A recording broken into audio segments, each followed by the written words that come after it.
स्वागत है तुम्हारा बुद्धा सारांश चैनल में। कहानी को शुरू करते हैं। यकीन मानो आज की कहानी सुनने के बाद आप अपनी जिंदगी का सबसे बड़ा और कठिन लक्ष्य कम समय में हासिल कर पाओगे। एक ऐसी प्राचीन विधि है जिस विधि को अगर आप अपनी जिंदगी के आचरण में लेंगे तो निश्चित ही आपको सफलता अवश्य मिलेगी। तो चलिए इस एक प्रसिद्ध कहानी के माध्यम से समझते हैं। दोस्तों, आपने कभी ना कभी यह तो महसूस किया ही होगा कि आप भी किसी चीज में सफल होना चाहते हैं।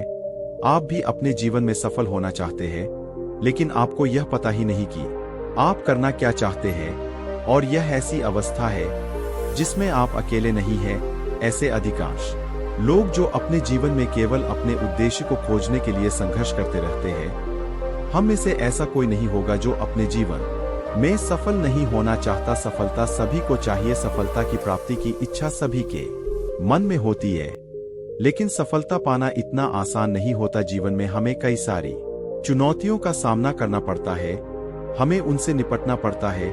इसलिए आज की इस कहानी में हम ऐसे ही एक विषय पर चर्चा करने वाले हैं। आज हम यह जानेंगे कि किस तरह से आप अपनी यात्रा की शुरुआत कर सकते हैं। इस कहानी के माध्यम से आप यह समझ पाएंगे कि किस तरह से आप अपने लक्ष्य की ओर अपना पहला कदम उठा सकते हैं। एक ऐसा ही व्यक्ति था जो अपने जीवन में सफल होना चाहता था, लेकिन उसके पास कोई लक्ष्य ही नहीं था। उसे यह समझ में नहीं आ रहा था कि वह क्या करे, वह अपने जीवन में किस प्रकार सफल हो। और एक दिन उस युवक ने एक साधु से कुछ सवाल पूछे और उन साधु के उन जवाबों ने उस युवक की पूरी जिंदगी बदल दी। आज की यह कहानी आपको अपने लक्ष्य को निर्धारित करने में और अपनी सफलता की यात्रा शुरू करने में बहुत मददगार साबित होगी। इसलिए इस कहानी के अंत तक जरूर बने रहिएगा। एक बार की बात है, एक नगर में एक युवक रहता था। वह अपने जीवन में सफल होना चाहता था, लेकिन उसके जीवन में कोई लक्ष्य ही नहीं था। एक दिन वह एक गुरु के पास पहुंचा और उनसे कहता है, ए गुरु, आज का युग कितना आधुनिक हो चुका है और आज हम एक ऐसे भूमि पर रह रहे हैं जहां सभी के लिए भरपूर मौके मौजूद हैं। फिर भी ऐसा क्यों होता है कि केवल कुछ ही लोग सफल हो पाते हैं, कुछ ही लोग कामयाब हो पाते हैं और बचे हुए लोग जिंदगी की इस दौड़ में पीछे रह जाते हैं।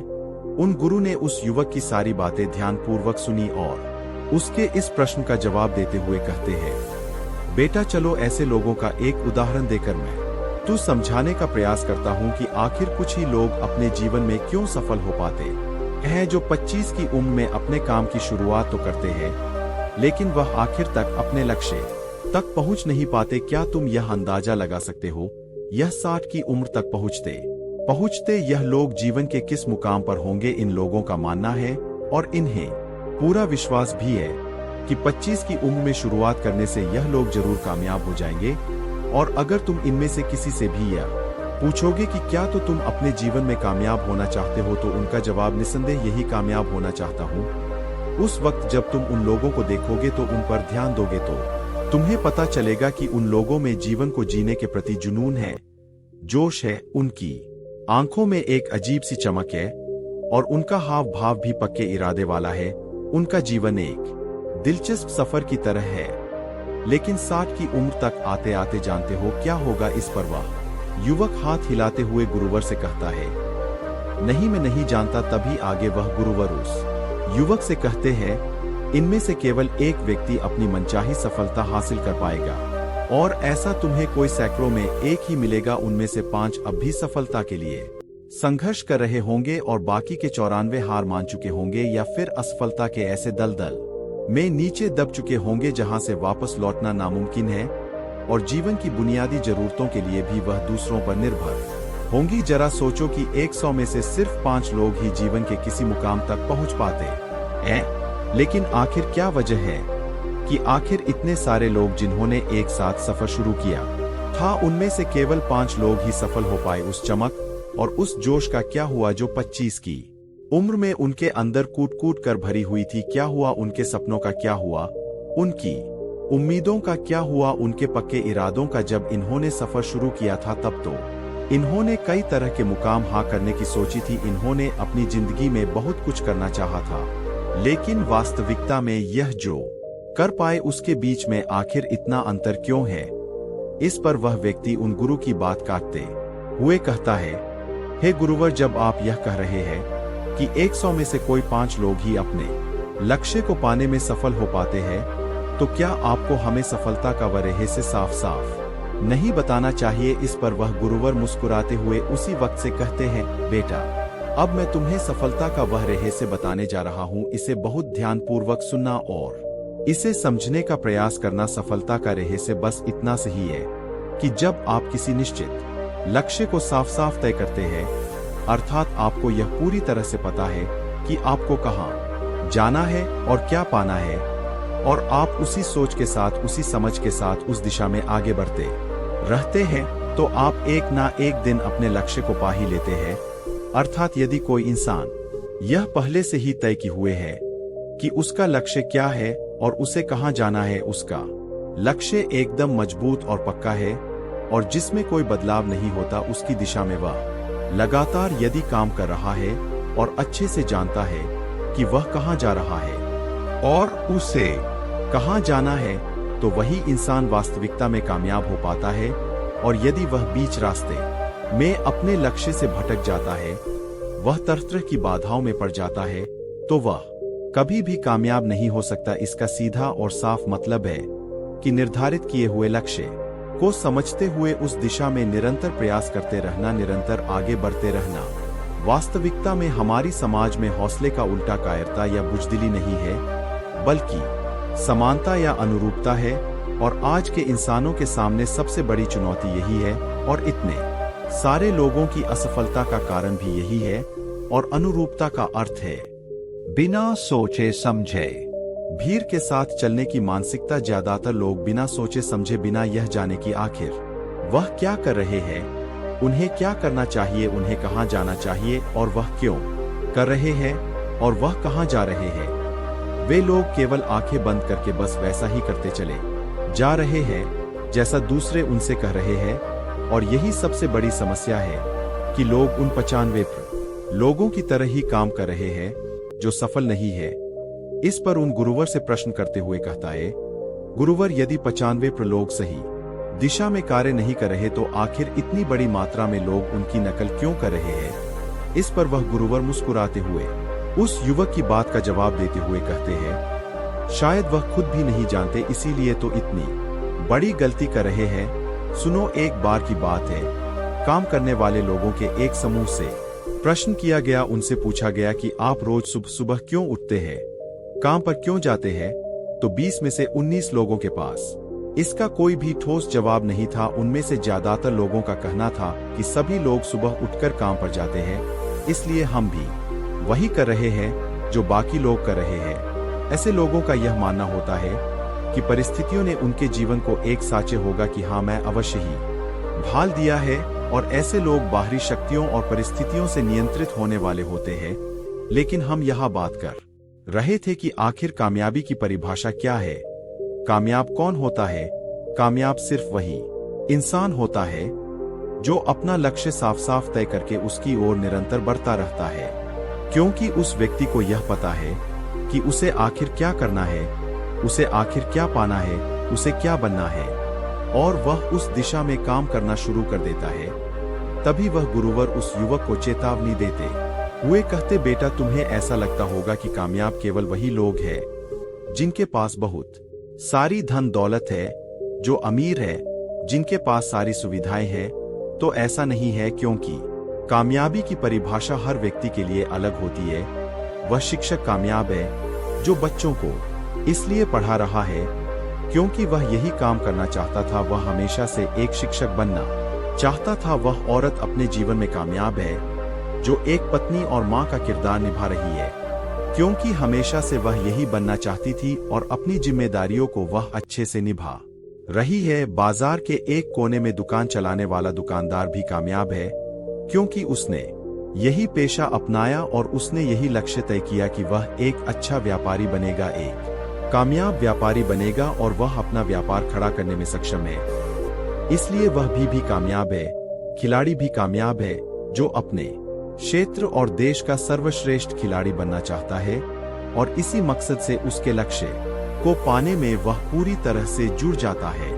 इसी प्रकार जिन लोगों के जीवन में कोई लक्ष्य होता है वह कामयाब हो जाते हैं, क्योंकि उन्हें पता है कि वह कहाँ जा रहे हैं, किस दिशा में बढ़ रहे हैं और इससे वह कहाँ पहुँचने वाले हैं। लेकिन वहीं पर दूसरी तरफ असफल लोगों का मानना यह होता है कि जीवन का रास्ता उनकी परिस्थितियां तय करती है, यानी जो चीजें उनके साथ होती है किसी बाहरी शक्ति द्वारा होती है। और यदि इसे और आसान शब्दों में कहा जाए तो हर वह शख्स कामयाब है जो पहले से ही साफ साफ तय किए गए लक्ष्य को साकार करने की दिशा में सोच समझकर काम कर रहा है और आगे बढ़ रहा है। लेकिन 20 में से केवल एक इंसान ही ऐसा कर पाता है, बाकी के 19 लोग असफल हो जाते हैं। तभी वह व्यक्ति उन गुरुवर से कहता है, गुरुवर, मुझे इस बात पर बड़ी हैरानी होती है कि दुनिया में इतने सारे लोग हैं जो दिन रात कड़ी मेहनत करते हैं, ईमानदारी से अपना काम करते हैं, लेकिन उसके बाद भी उन्हें जिंदगी में कुछ भी हासिल नहीं हो पाता। और वहीं पर कुछ लोग केवल कुछ देर के लिए ही मेहनत करते हैं, लेकिन उन्हें सब कुछ मिल जाता है।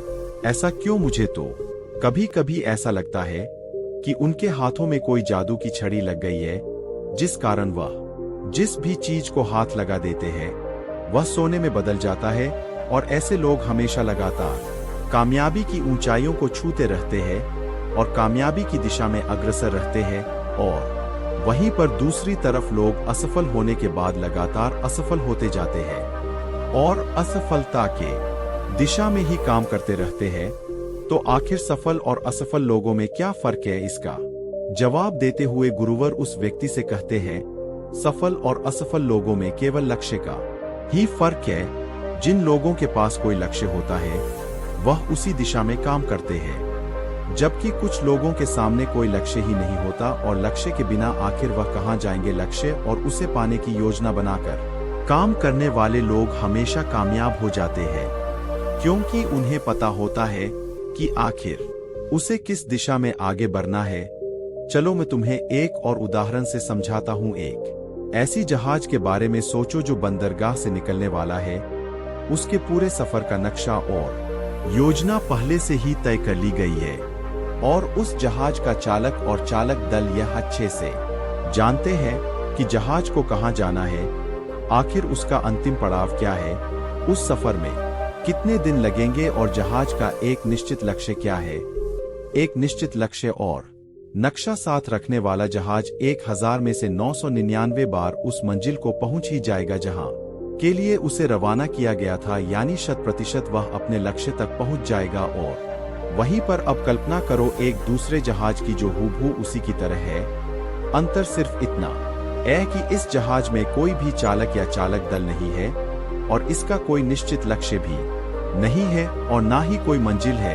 हम बस उसे चालू करके छोड़ देते हैं और आगे जाने देते हैं। अब ऐसे में बंदरगाह से छोड़ने के बाद या तो वह आगे जाकर डूब जाएगा या रास्ते में कहीं भटक जाएगा या किसी सुनसान समुद्र के तट पर जाकर अटक जाएगा। उसका नष्ट होना पूरी तरह से तय है, क्योंकि वह कभी कहीं पहुंच नहीं सकता, क्योंकि ना तो उसका कोई लक्ष्य है और ना ही कोई मंजिल और ना ही उसे रास्ता दिखाने के लिए कोई चालक या चालक दल। और हम इंसानों के साथ भी कुछ ऐसा ही होता है।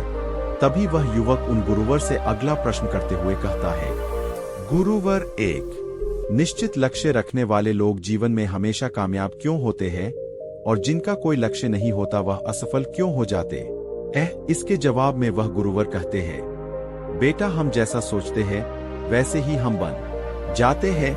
इतिहास में आज तक जितने भी महान और बुद्धिमान शिक्षक, संत या पैगंबर हुए बस इस एक बात पर पूरी तरह से सहमत है कि इंसान जैसा सोचता है वैसा ही बन जाता है, क्योंकि एक आदमी का जीवन उसके विचारों से बनता है, यानी उसका जीवन वैसा ही होता है जैसा उसके विचार होते हैं, जैसा वह दिन भर सोचता है। अगर आदमी चाहे थोड़ा धैर्य रखे तो वह हर चीज हासिल कर सकता है। वह इंसान जिसके पास एक निश्चित लक्ष्य होता है वह उसे हर हाल में पूरा करने का प्रयास करता है और अगर उसमें पक्का इरादा हो तो उसे कोई नहीं रोक सकता, क्योंकि वह अपने लक्ष्य को पाने के लिए अस्तित्व को भी दांव पर लगाने के लिए तैयार है। इंसान अपनी सोच और अपने विचारों में बदलाव लाकर अपने जीवन को बदल सकता है। देखते ही देखते तुम्हारी सोच और तुम्हारे जीवन का एक ऐसा गहरा रिश्ता बन जाता है कि तुम्हारी इच्छाएं हकीकत में बदलने लगती है, और वास्तविकता में इस प्रक्रिया में हमारी सोच, हमारी भावनाएं और आदतें इस प्रकार घुल मिल जाती है कि हमारा विश्वास सच बनकर हमारे सामने आ जाता है।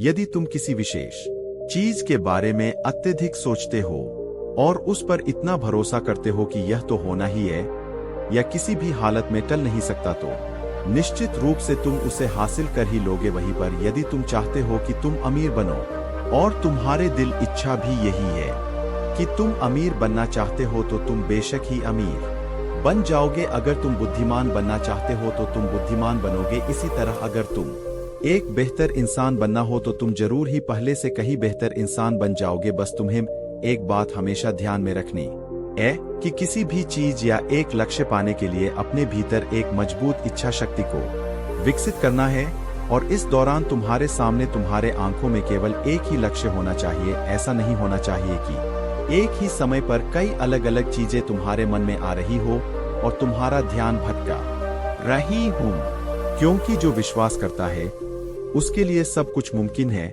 ब्रह्मांड के सबसे महान नियमों से एक नियम यह भी है कि अगर हमारी सोच नकारात्मक है तो हमें नकारात्मक परिणाम ही मिलेंगे, और देखा जाए तो यह बहुत ही साधारण सा सच है जो जीवन में कामयाबी और समृद्धि का आधार भी है।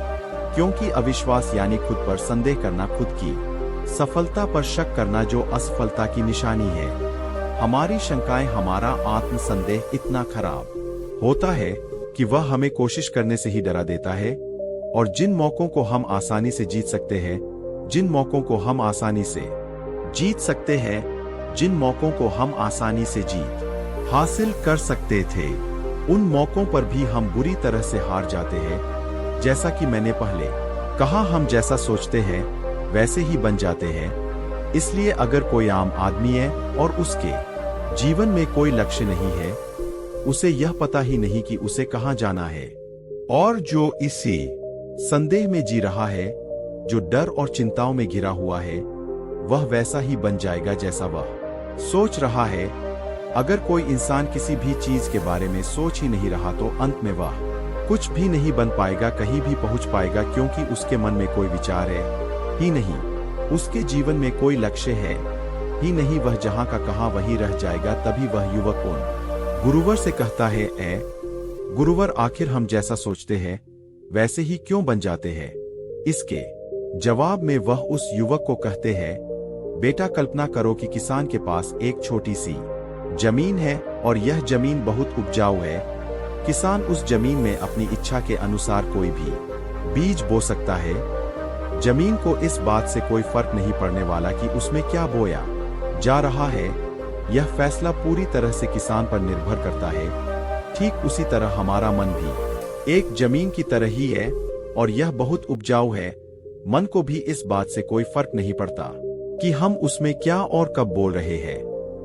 हम कौन से विचार उसमें रखते हैं, उसमें जो कुछ भी रखा जाएगा वह वैसे ही फसल देंगे। उदाहरण के लिए, हम अपने मन में सकारात्मक विचार रखते हैं तो हम सफलता की फसल काटेंगे, और अगर हम मन में नकारात्मक विचार रखते हैं तो हम असफलता का सामना करेंगे। याद रखो, जमीन को इस बात से फर्क नहीं पड़ता कि वह आम है या बबूल। यह तो बस उसके अंदर डाला गया हुआ बीज है जो आगे चलकर पौधे का रूप लेता है, पौधे से पेड़ का रूप, और उसके बाद वह आपको वैसे ही फल देता है जिस विचार के साथ आपने उसे बोया था। हमारा मन एक जमीन की दुनिया में कहीं ज्यादा उपजाऊ और चमत्कारिक है। मन को इस बात से कोई फर्क नहीं पड़ता कि हम उसमें क्या रखते हैं, कामयाबी या सफलता, एक निश्चित लक्ष्य और महत्वपूर्ण लक्ष्य, या डर, गलतफहमी, नकारात्मकता और चिंता। लेकिन हम जो भी अनजाने में उसमें रखते हैं वही हमें वापस मिलता है, क्योंकि हमारे मन का यही काम है कि वह हमें वह चीज वापस लौटा देता है जो हमने उसे दी है, और यह हमें कई गुना होकर वापस मिलती है। आगे वह युवक उन गुरुवर से कहता है, हे गुरुवर, किसी मनुष्य का दिमाग इतना शक्तिशाली है तो फिर वह अपने मस्तिष्क का इस्तेमाल क्यों नहीं करता? वह उसका सही दिशा में उपयोग क्यों नहीं करता? इसके जवाब में वह गुरुवर उस युवक से कहते हैं, बेटा, इंसान अपने दिमाग का सही इस्तेमाल नहीं करता क्योंकि उनके लिए यह मुफ्त की चीज है। और एक इंसान की यह फितरत होती है, जो भी चीज उसे मुफ्त में मिलती है वह उसकी कद्र कभी नहीं करता, इसके बजाय वह उन चीजों को महत्व देता है जिनकी वह कीमत समझता है, जिसके लिए उसने कोई भी कीमत चुकाई हो। लेकिन असल में मुफ्त में मिलने वाली चीजें ही सबसे ज्यादा महत्वपूर्ण होती है, जैसे कि हमारा यह कीमती शरीर, मन, आत्मा, मुस्कान, बुद्धि, आशाएं, इच्छाएं, हमारे सपने, हमारा परिवार, बच्चे, मित्र, प्रेम, यहाँ तक कि प्रकृति का तोहफा जैसे हवा, धूप, पानी, मिट्टी, सभी अनमोल चीजें हैं जो भी हमें मुफ्त में मिली हुई है। लेकिन एक इंसान इन चीजों की कद्र कभी नहीं करता, और वहीं पर जिन चीजों के लिए हम अपना धन खर्च करते हैं, असल में वह इनके मुकाबले बहुत सस्ती है, बहुत हल्की होती है, और उन्हें किसी भी चीज से कभी भी बदला जा सकता है। लेकिन वहीं पर इस प्रकृति से जो हमें चीजें मिली है, भले ही वह मुफ्त की हो, उनकी तुलना किसी से नहीं की जा सकती, और ना ही उन्हें किसी दूसरे चीज से बदला जा सकता है। इसलिए हर व्यक्ति को यह फैसला करना चाहिए कि वह अपने दिमाग का इस्तेमाल किस काम के लिए करना चाहता है।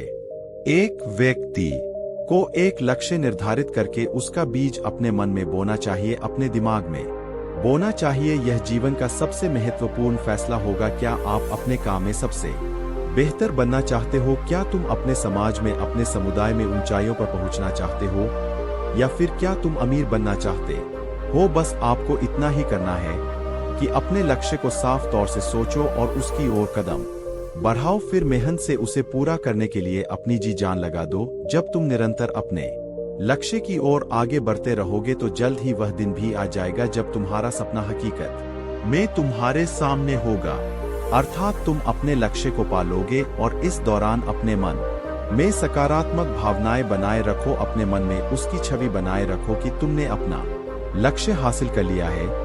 तो तुम अपनी सोच और समझ के साथ आगे बढ़ो, काम करो, अपने सपने की दिशा में निरंतर प्रयास करते रहो। ध्यान दो कि हमारे विचार और सोचने का तरीका हमारे जीवन को प्रभावित करता है।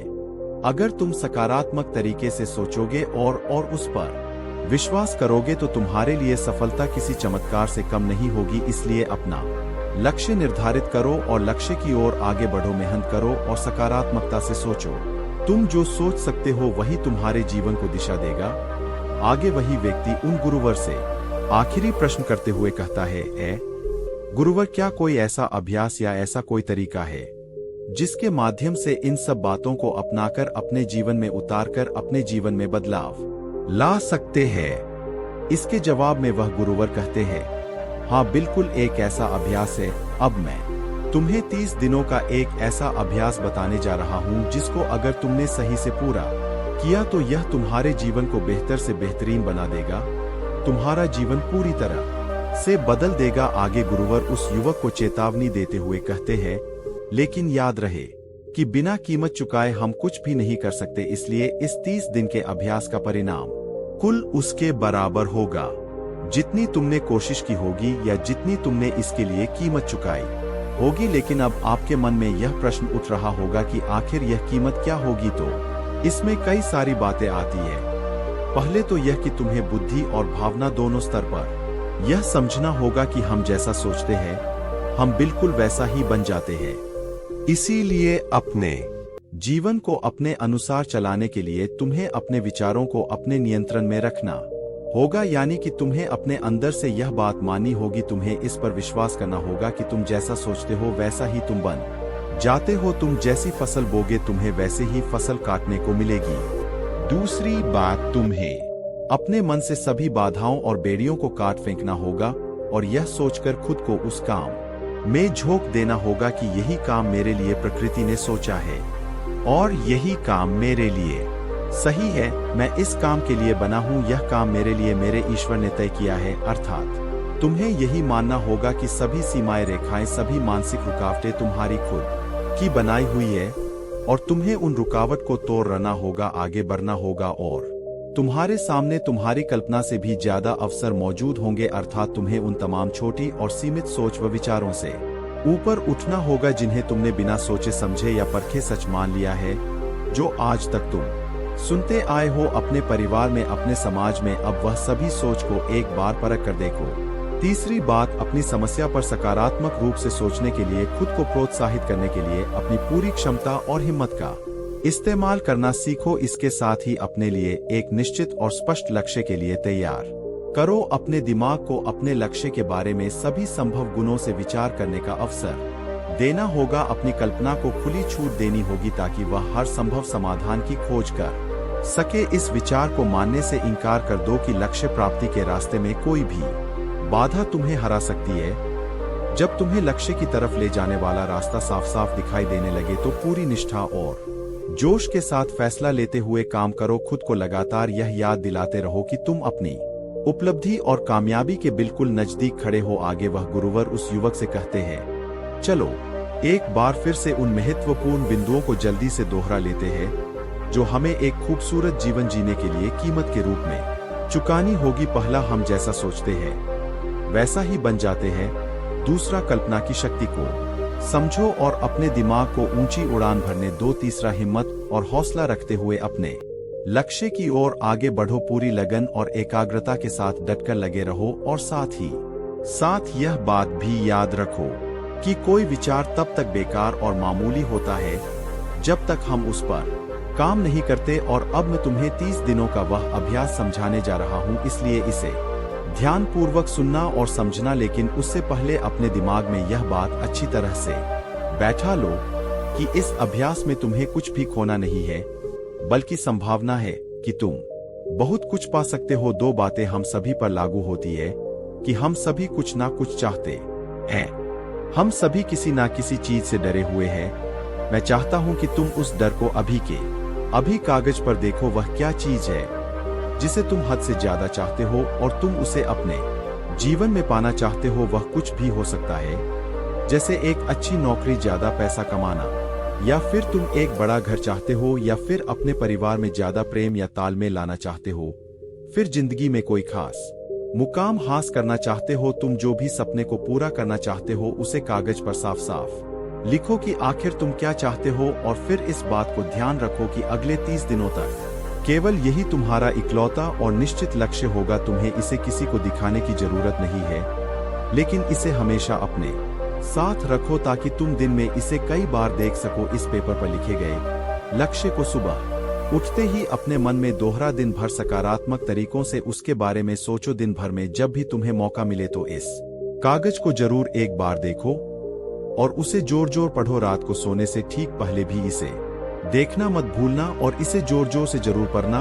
और जब भी तुम इसे देख रहे हो तो अपने मन में यह पूरा विश्वास रखना कि तुम एक ना एक दिन ऐसे अवश्य बन जाओगे जिसके बारे में तुम सोच रहे हो, जिसे तुम बार बार देख रहे हो, क्योंकि इसे देखते समय तुम अपने लक्ष्य के बारे में सोच रहे हो। और यह मान लो कि तुम बहुत जल्द अपने लक्ष्य को हासिल भी कर लोगे। वास्तविकता में जिस क्षण हम उसे लिखते हैं और इसके बारे में सोचना शुरू करते हैं, उसी क्षण से यह तय हो जाता है कि आप इस लक्ष्य को अवश्य पाकर रहेंगे और इसकी प्रक्रिया शुरू हो जाती है।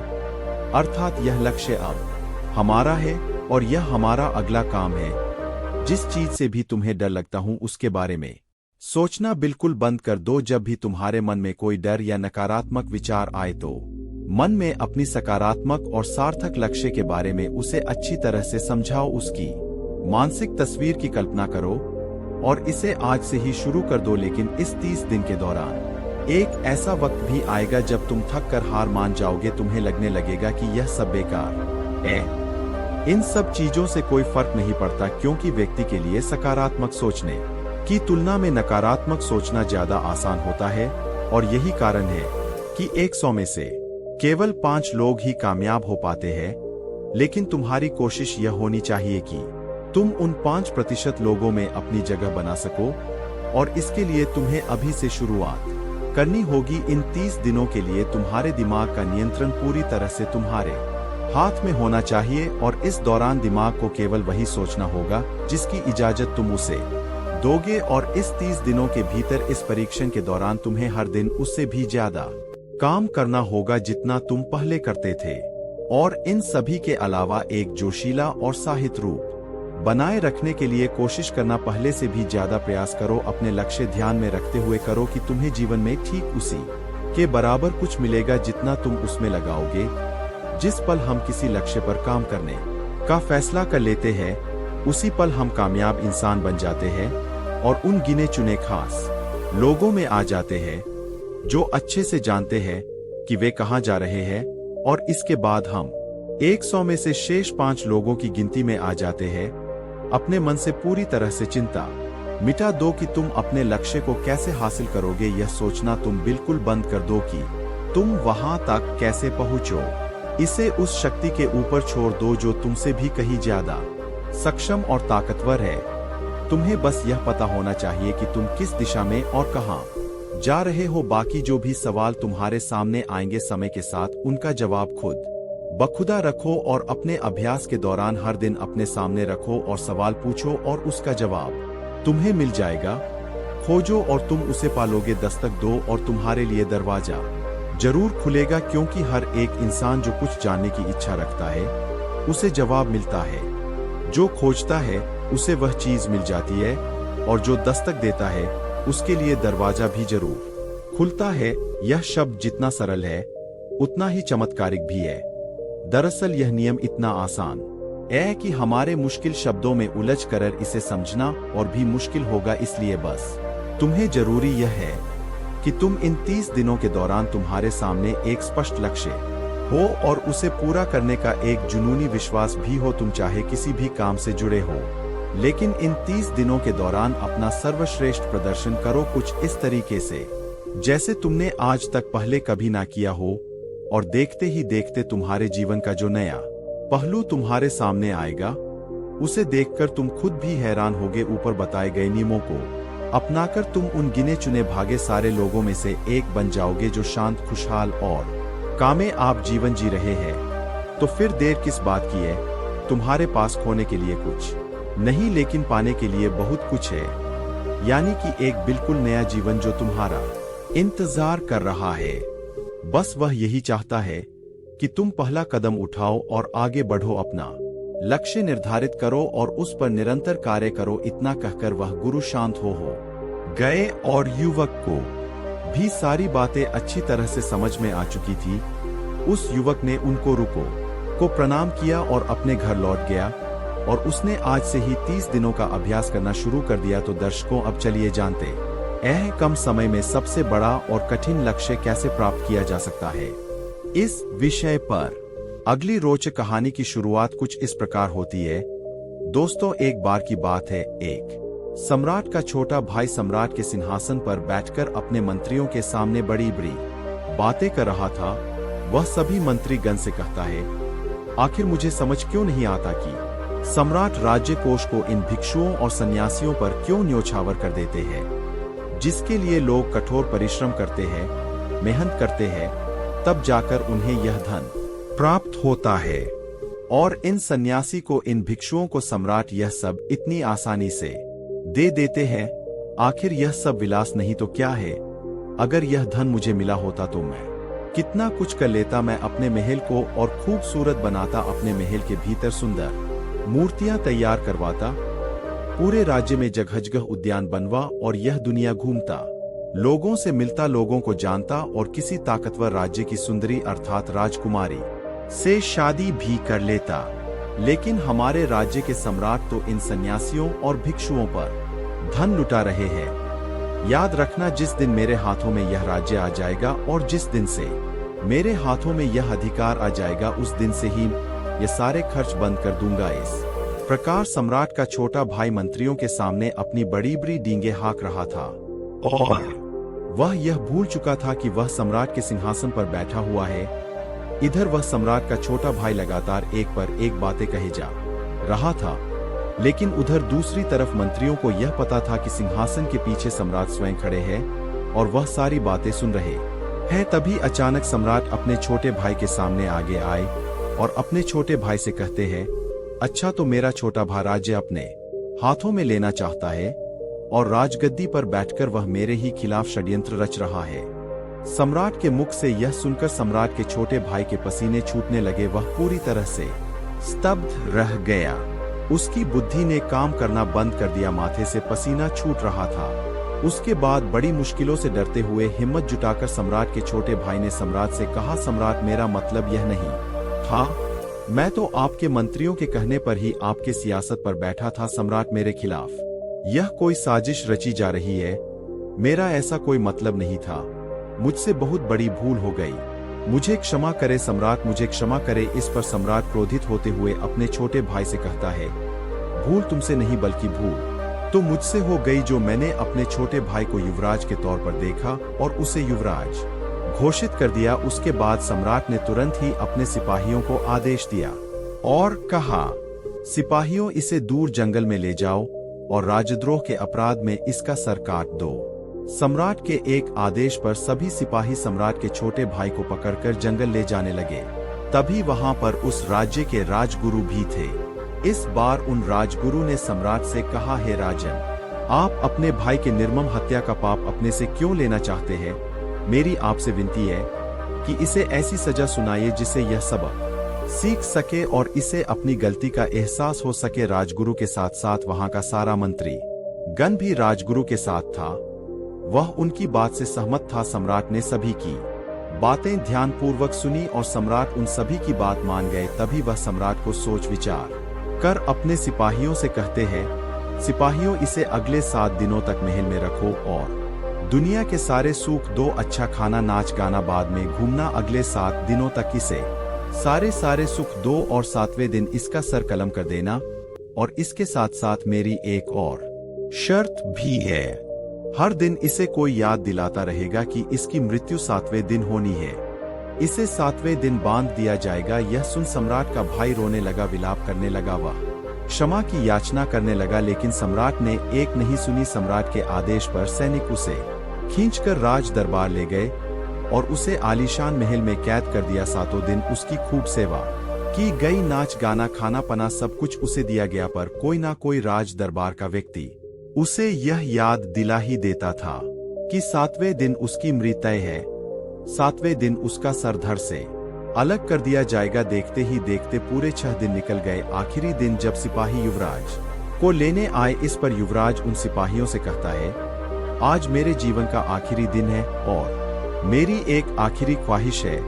इस पर एक सिपाही युवराज से पूछता है, बोलो तुम क्या चाहते हो? युवराज कहते हैं, मुझे बस एक बार अपने भाई से मिलना है। मैं आखिरी बार बस अपने भाई से मिलना चाहता हूँ। युवराज की फरियाद राज दरबार में पहुंचाई गई और सम्राट तुरंत ही युवराज से मिलने के लिए निकल पड़े। कुछ देर बाद जब सम्राट राजकुमार के पास पहुंचे तो राजकुमार ने सम्राट से कहा, भैया मेरा एक सवाल है। इस पर सम्राट राजकुमार से कहते हैं, पूछो तुम क्या पूछना चाहते हो? इस पर युवराज सम्राट से कहते हैं, महाराज जब आप पीछे छुपकर सब सुन रहे थे, आप जानते थे कि मैं आपके विरुद्ध कोई भी षड्यंत्र नहीं रख रहा था, तो केवल उन सन्यासियों, उन भिक्षुओं को दान देने की असहमति जता रहा था। फिर इसमें मैंने ऐसा क्या पाप कर दिया?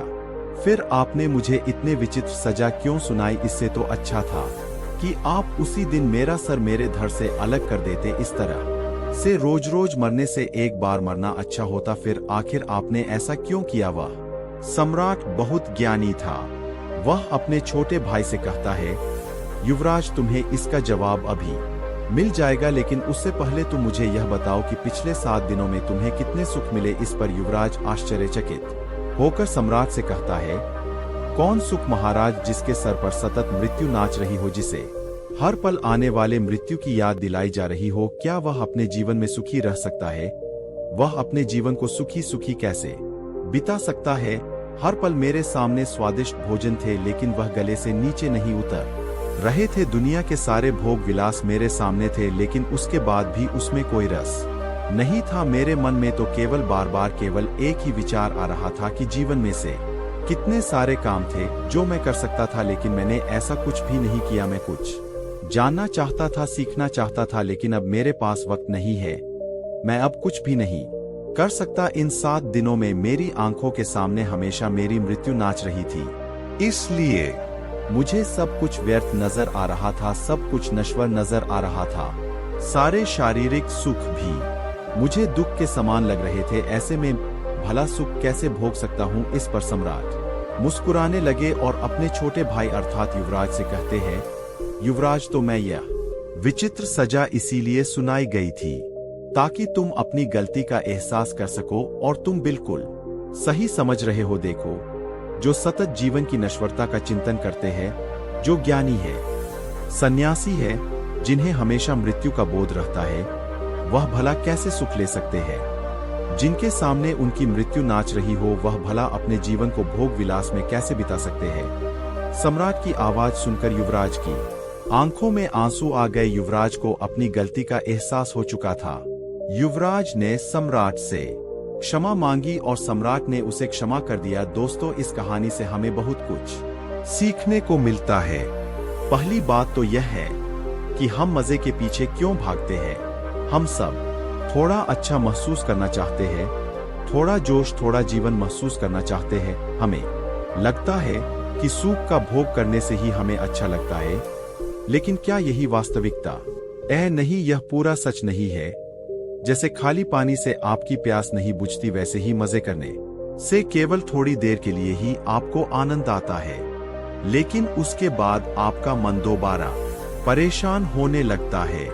फिर धीरे धीरे हमारा मन असंतुष्ट रहने लगता है, जिस कारण हमारे भीतर दुख उत्पन्न होता है, तनाव उत्पन्न होता है, परेशानियां उत्पन्न होती हैं। लेकिन अब आपके मन में यह प्रश्न उठ रहा होगा कि भला मजे करने से कैसा दुख? तो चलिए इसे एक उदाहरण के तौर पर समझते हैं। मान लीजिए कि आपकी त्वचा बीमार है, अर्थात आपको स्किन इन्फेक्शन हुआ है, और जब एक जगह बार बार खुजली होने लगती है तो पहले आप थोड़ा सा खुजाते हैं, जिससे आपको राहत मिलती है, लेकिन फिर यह इच्छा होने लगती है क्यों ना हम इसे और खुजाए ताकि हमें और आनंद आए, हमें संतुष्टि मिले, जिस कारण आप उस जगह पर बार बार खुजाने लगते हैं। लेकिन बार बार खुजाने की वजह से वह जगह अर्थात वह स्किन फट जाती है और देखते ही देखते उसमें घाव बनने लगता है, और तब आपको इस बात का एहसास होता है कि अब इस जगह पर हमें दवाई का इस्तेमाल करना चाहिए, अर्थात हमें दवाई लगानी चाहिए, इसकी मरहम पट्टी करवानी चाहिए, हमें इस जगह को आराम देना बहुत जरूरी है।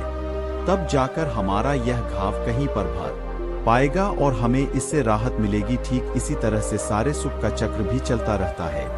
कोई भी सारे सुख में संतुष्ट नहीं रह पाता। जब एक चीज से मन भर जाता है तो हम दूसरी चीज के पीछे भागते हैं।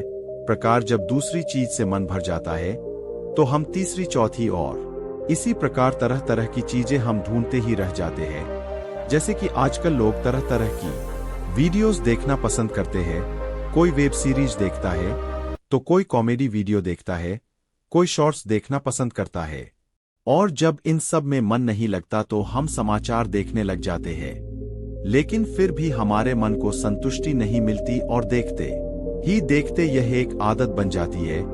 जिस प्रकार एक शराबी शराब के पीछे भागता है, एक अधिक खाने वाला व्यक्ति खाने के पीछे भागता है, और इसमें उनका अधिक से अधिक समय निकल जाता है, और इसी चक्र में हमारे जीवन का अमूल्य समय यूं ही वेस्ट हो जाता है। हमारी सारी ऊर्जा यूं ही नष्ट हो जा रही है, और जब हमें इस बात का एहसास होता है तब हम अपने आप को अपराधी महसूस करते हैं। हमें लगता है कि हम ही वह हैं जिस कारण यह सब कुछ हो रहा है, हम ही अपना समय यूं ही वेस्ट कर रहे हैं। और जब हम ऐसा महसूस करते हैं तब हमें यह भी महसूस होता है कि हमें अपने आप को इस चीज से उभारना चाहिए, और इससे अपने आप को उभारने के लिए हम अच्छा महसूस करने के लिए फिर किसी मजे के पीछे भाग लेते हैं। हम फिर से कुछ ऐसा करने लग जाते हैं जिसमें हमें मजा आए, जिससे हमें संतुष्टि प्राप्त हो। लेकिन क्या वह संतुष्टि हमेशा के लिए रहने वाली है? नहीं, वह तो केवल कुछ पलों की है। वो आपको हमेशा हमेशा के लिए संतुष्ट नहीं कर सकती, और यही हमारी सबसे बड़ी गलती है, क्योंकि इस चक्र में हमारी जागरूकता खत्म होती जा रही है। जैसे कि मान लो कोई व्यक्ति अत्यधिक मीठा भोजन करता है, अत्यधिक मीठा सेवन करता है। ऐसे समय पर यदि वह यह कहे कि अब से वह मीठे का सेवन नहीं करेगा, और आप उसके सामने यदि कुछ मीठा रख दे, तो क्या वह अपने आप को रोक पाएगा? ठीक वैसे ही मजा है जब हम लगातार मजा करने लगते हैं। जब हम लगातार मजे की ओर आगे बढ़ने लगते हैं तो हम चाहकर भी खुद को रोक नहीं पाते। हम इस चक्कर में फंस कर रह जाते हैं और यह भूल जाते हैं कि जब आप अपना काम पूरा करते हैं तब आप रात को थक कर सोते हैं, और उसी में असली संतुष्टि है। लेकिन जब हमारी चेतना का स्तर गिरने लगता है तो हमारी बुद्धि भी भ्रष्ट होने लगती है। इंसान सही और गलत में अंतर नहीं कर पाता, ऐसा इंसान पूरे जीवन में कभी नहीं जान पाता कि आनंद का असली स्रोत क्या है। वह यह भूल जाता है कि असली स्रोत तो हमारे भीतर ही है। जब हम किसी कार्य को पूरा मन लगाकर करते हैं, उस वक्त हमारा मन शांत होता है और उस दौरान हमारे भीतर जो शांति होती है, जो आनंद होता, जो खुशी होती है, वही तो असली शांति है, वही तो असली संतुष्टि है। इसलिए केवल मजे के पीछे भागना यह अच्छी बात नहीं, हमें इस चक्र को तोड़ना ही होगा, तभी आप अपने जीवन में कोई लक्ष्य हासिल कर पाएंगे। अन्यथा आप भी केवल मजे के पीछे भागते रह जाएंगे और आपको कुछ भी हासिल नहीं हो पाएगा। तो अब आपके मन में यह प्रश्न उठ रहा होगा, फिर हम अपने आप को मजे के पीछे भागने से कैसे रोके? तो इसका बहुत ही सीधा और सरल जवाब है कि अपने मजे के लिए कुछ मत करो, अर्थात मजे को प्राथमिकता मत दो। क्योंकि यदि आप मजे को प्राथमिकता देंगे तो वह एक नदी के बहाव की तरह आपको खींच कर ले ही चला जाएगा। आपको अपने कामों को प्राथमिकता देनी चाहिए, हर चीज समय पर करो और जो भी करो उसे मन लगाकर करो, तभी आपका मन शांत हो पाएगा और आपको वहां अच्छा भी लगने लगेगा। दूसरी बात, मनोरंजन नहीं बल्कि आराम करो, क्योंकि जब भी हमारा मन थकता है तो उसे आराम की जरूरत पड़ती है, ना कि मजे की। लेकिन हम में से अधिकांश लोग जब भी अपने काम से घर लौटते हैं या फिर कोई ऐसा काम करके थक जाते हैं, तो वे लोग अपना स्मार्टफोन इस्तेमाल करने लगते हैं। वे लोग शॉर्ट्स देखते हैं, वेब सीरीज देखते हैं, मूवीज देखते हैं, जिससे वह अच्छा महसूस कर सके, जिससे वह एक बार फिर से तरोताजा हो सके। लेकिन क्या यह सही है? नहीं। इसलिए जब भी आप थक जाए या फिर आपका मन थक जाए तो आपको सचेत होकर अपने शरीर और मन को आराम देना चाहिए, जिससे आपका मन एक बार फिर से तरोताजा हो पाएगा और वह एक बार फिर से किसी भी काम में पूरी तरह से आपका साथ दे पाएगा। और एक बार जब आपका साथ देने लगेगा तो आप उस कार्य को मन लगाकर कर पाएंगे और उस कार्य से आप सफलता तक पहुंचा भी पाएंगे। तीसरी बात, मन को शांत करना सीखो। मनोरंजन से ज्यादा प्राथमिकता आप आराम को दें और आराम से ज्यादा प्राथमिकता आप ध्यान को दें, जिसका मतलब है शांति, सुकून, आनंद। इसका यह अर्थ है कि जब भी आप काम करके थक चुके हो और आराम करने जा रहे हो, तब सबसे पहले आप कुछ मिनट के लिए बैठकर आराम से ध्यान करें। अपनी चेतना के स्तर को ऊपर उठाने का प्रयास करें, जिससे आपको यह महसूस होता है कि आपको क्या देखना चाहिए, क्या सुनना चाहिए, क्या आपके मन की शांति के लिए यह सही है या गलत। और जैसे जैसे आपको यह चक्र समझ में आने लगता है, जैसे कि थोड़ी देर का मजा करना चाहिए या फिर मनोरंजन, तो आप इस चक्र को अच्छी तरह से समझने लगते हैं और आपकी बुद्धि का स्तर भी ऊपर उठने लगता है। और तब आप यह महसूस कर पाते हैं कि इस चक्र में मन थक रहा है, भटक रहा है और कमजोर भी हो रहा है। और ठीक उसी वक्त आपको यह भी एहसास होगा कि आप अपने अमूल्य मानसिक ऊर्जा और अपना अमूल्य समय यूं ही व्यक्त कर रहे हैं, उसे बेकार की चीजों में लगा रहे हैं और आपका वह अमूल्य समय यूं ही खराब होता जा रहा है। जैसे ही आपको इन बातों का एहसास होगा, जैसे ही आपको यह नश्वरता समझ में आएगी, वैसे ही युवराज की तरह इन चीजों के प्रति आपका आकर्षण भी होता जाएगा और यह चक्र पूरी तरह से खत्म हो जाएगा। और तब आप अपने आप को एक सही दिशा में ले जा सकते हैं। तब आप अपने मन को समझ सकते हैं, अपने मन के साथ मिलकर कार्य कर सकते हैं और अपने जीवन में जो भी आप पाना चाहते हैं उसे भी आप बड़ी आसानी से पा सकते हैं।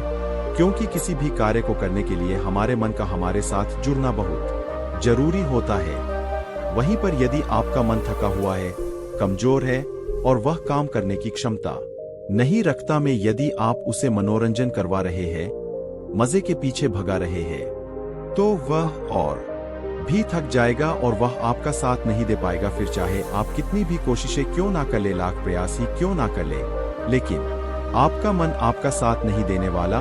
और फिर आप में से कई लोग नीचे कमेंट में यह भी कहते हैं कि हमारा मन हमारा साथ नहीं देता। हम जब किसी काम को करने जाते हैं तो हमारा मन जुड़ता ही नहीं। तो मुझे उम्मीद है कि आपको आपके प्रश्न का उत्तर मिल चुका होगा। आखिर क्या कारण है जिस वजह से आपका मन आपके साथ जुड़ नहीं और आप किसी भी काम में मन नहीं लगा पाते? तो मुझे उम्मीद है कि अब तक तो आप यह समझ ही चुके होंगे। दोस्तों, मैं उम्मीद करता हूं कि यह कहानी सुनने से आपके जीवन में अच्छे बदलाव आए होंगे आपको इस वीडियो से क्या सीखने मिला यह कमेंट करके जरूर बताएं। और आपको यह वीडियो दिल से अच्छी लगी हो तभी इस वीडियो को लाइक कर देना। और आपने अब तक इस बुद्धा सारांश चैनल को सब्सक्राइब ना किया हो तो चैनल को सब्सक्राइब भी जरूर कर देना। आपका हर दिन शुभ हो और खुशियों से आपका जीवन भरा रहे। धन्यवाद।